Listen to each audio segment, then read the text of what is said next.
Shabbat Shalom, everybody. Good Shabbos. Good Shabbos, good Shabbos.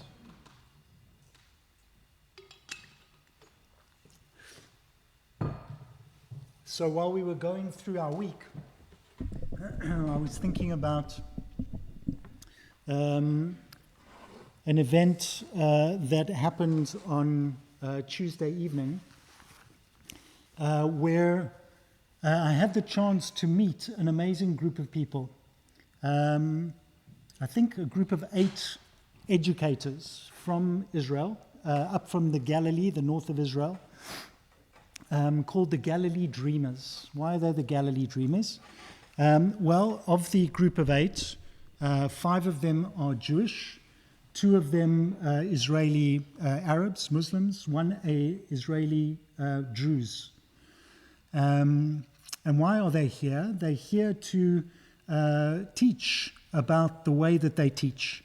So they're part of a program in the north of Israel, which is designed to give tools to teachers and schools to be able to teach reconciliation, understanding, hope. In a bleak situation, this was a ray of sunshine in the week. And I was not only inspired by them and who they were, it was also remarkable to see moments how they clashed with each other, not just personality-wise, but ideology and reality. Very different realities, very different schools and situations that they're in, and their lives are very different, and their families' lives very different. But it reminded me, of course, of what's going on in the Torah portion this week, but also of what's going on in Jewish time this week. So we are in the 3rd week leading up to Tisha B'Av, the 3 weeks that are the down, low time of the Jewish year, as we make our way towards tomorrow night, Tisha B'Av, the darkest fast in the Jewish calendar, remembering the destruction in our history. And on that day, we study the Megillah of Eicha, of Lamentations. Eicha, how the city sits bereft and alone, written apparently by the prophet Jeremiah after the destruction of the first temple. Why did it remind me of this if I said it was so filled with hope? Well, there is a midrash at the beginning of Midrash Eicha, the collection of midrashim, commentaries on the book of Eicha. The very first midrash famously connects the word Eicha with the 3 times that you find Eicha in the Tanakh, in the Hebrew Bible. Why is it so unusual? Well, if you go to Israel today, you'll see Eich, not so much Eicha, but Eich is like, what? Or like, how? Eich? How are you doing that? And in Tanakh, Eicha is used on 3 occasions.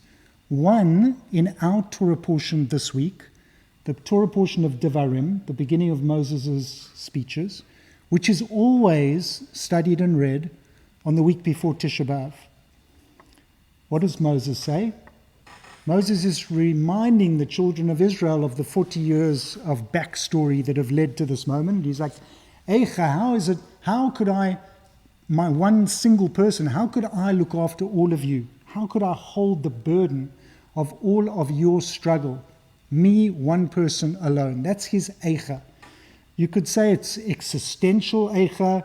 It's Moses at the end of his career going, how was, what if I just think of what I've been doing all of these years?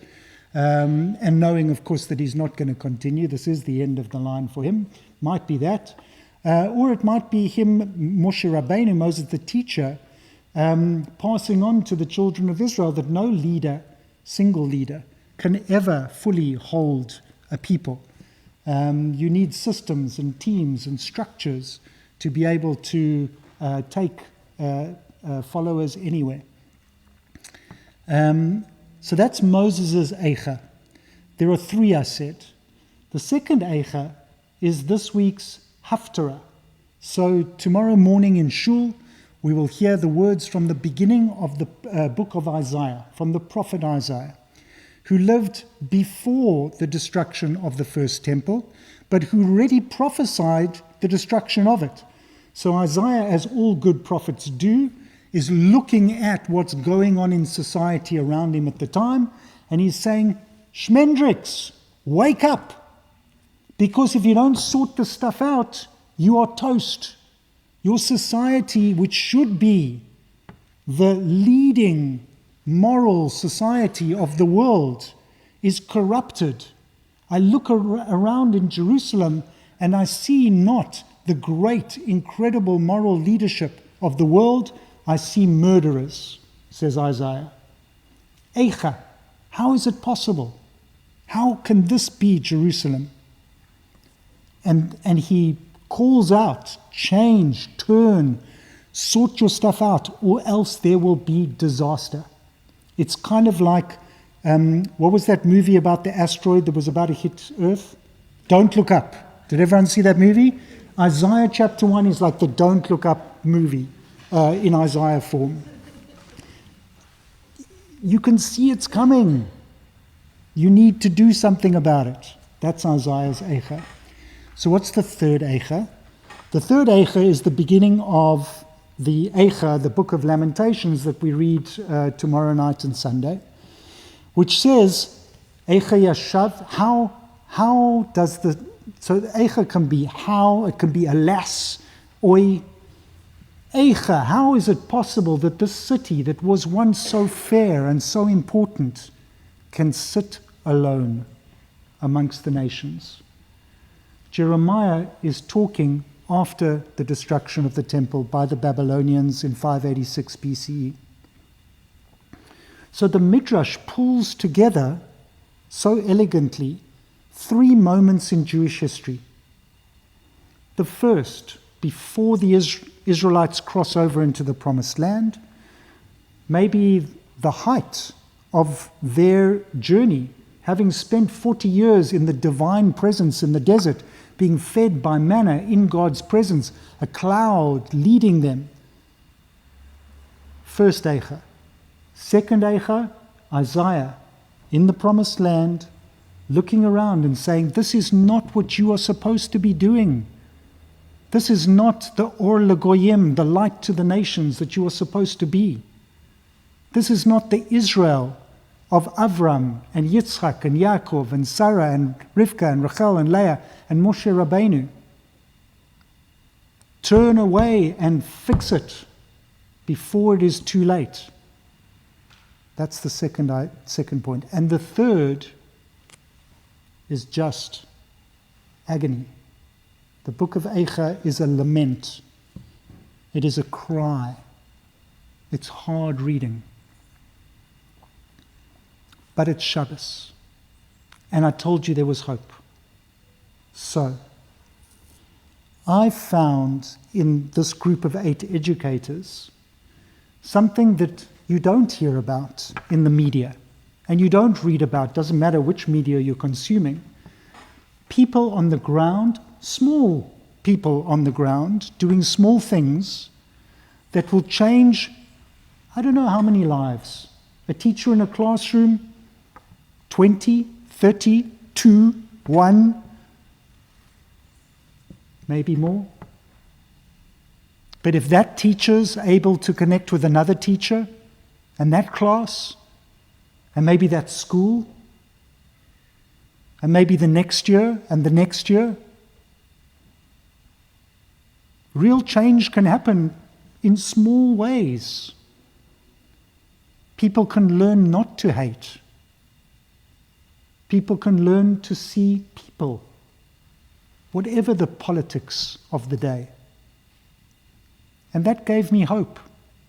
If these people, in the hardness of their lives right now, are out there on the front lines building hope and trust and see each other for who you are, human beings living your lives, then surely we can do that too. And maybe we'll affect 1 or 2 or 10 people. If all of us in this room did, that sounds like a movement to me. And you online. So I want us to take the Eicha, all three of them, all three of those moments in our history, and what a history we have, as a call to us to say, Eicha, how can we bring hope, understanding, reconciliation into this world that we live in? How can I do that? So I want to bless us all this Shabbos. We'll have the opportunity to share beautiful moments with our families, with the people that we love. We'll be able to read and study and celebrate and go for walks and do all the beautiful things that we can do on Shabbos. And then tomorrow night, when we sit, for those of you joining us in the cemetery, in the cold, on the floor, and we read Eicha, maybe we will have another lens to see the Eicha through. Shabbat Shalom, everybody. Good Shabbos.